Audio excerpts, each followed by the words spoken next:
All right, there's no exact science how to do this. Here's a diagram that I drew out.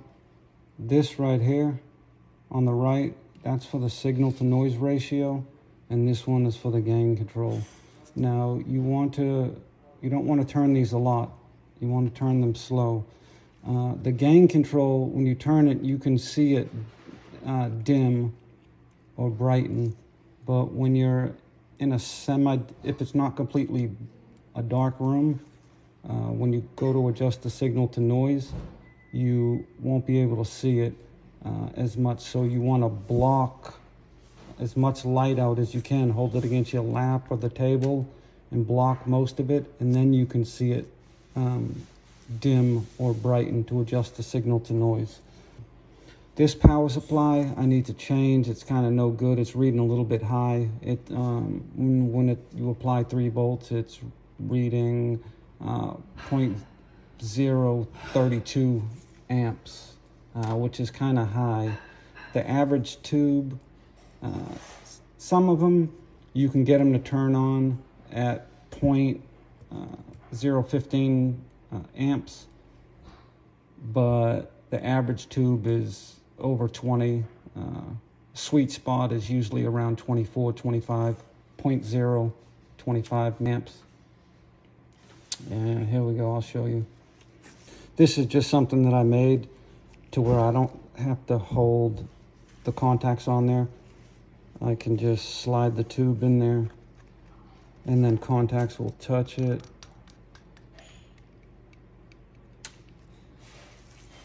And then I can hook some alligator clips to it and be kind of hands-free.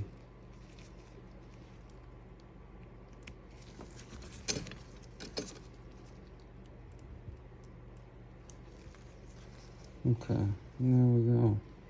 This one on the left is the gain control. Right now, the tube voltage is 3 volts, about 0.029 amps. When you turn this clockwise, it'll dim. Start to dim all the way. And remember, like I said, it's this tube, this power supply, I'm going to change it. I don't like the way it's acting, the voltage. So it's at 25. That's usually the sweet spot for the tube to turn on, 0.025, which this one is not. So we have to crank this one up.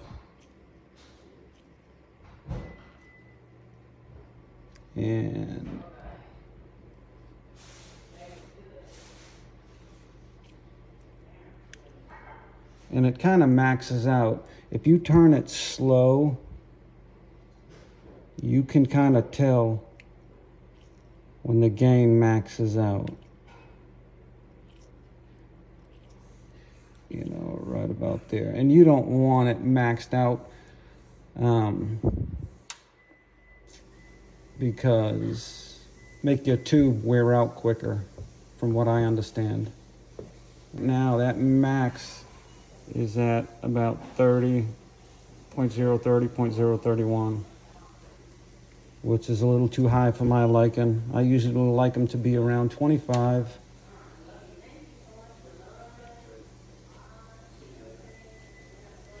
And that's the gain control. Now this one is the signal to noise, and this one goes the opposite way. So this one on the left, when you turn it counterclockwise, it brightens it. When you turn this one on the left clockwise, it dims it.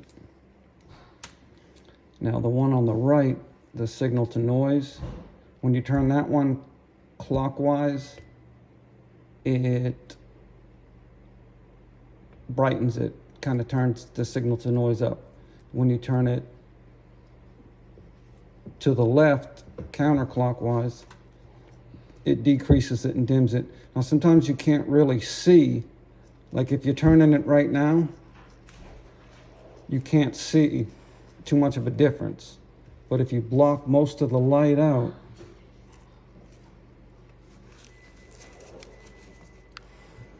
If you block most of the light out,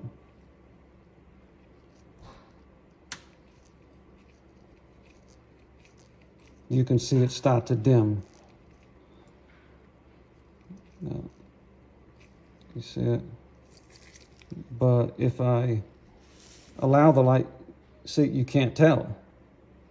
So you gotta block most of the light out to adjust that signal to noise. And on your tube, I cranked it up, it was cranked up a little too much because I thought you wanted it brighter. Sometimes older tubes, you can adjust that signal to noise. And most people, well, I don't know, a lot of my customers, they run it with an IR. So they're older tubes. If I repot, I'll kind of crank that signal to noise up a little bit, and it'll look better with the IR. You know, not everyone uses it without an IR. And like I said, they tend to like it a little bit brighter if their tube's dimmer on older tubes. So I think that was the problem with your tube, little misunderstanding. I cranked it up. I just assumed that you were going to be using it most of the time with an IR. That was my fault. But it's kind of, now these are adjusted at the factory by computers and stuff, so there's no real exact science to this. This is what I find works for me. So like I said, that signal to noise, which looks like that one that you sold that was having a problem. Next time, or if you want to adjust them, just block most of the light out, just like here, and turn this one counterclockwise to dim it, and then clockwise to brighten it for the signal to noise. Now obviously the more you turn it up, the more it'll be brighter, but the more fuzzy and distorted it will be when the IR is off. It'll look brighter with no IR in complete darkness, but you sacrifice a little bit of the image quality. And you just play with that, turn that a little bit, turn it down until you get the signal to noise as clear as it will be for that tube, and the brightness that you're happy with. And that's basically it. That's all there is to it.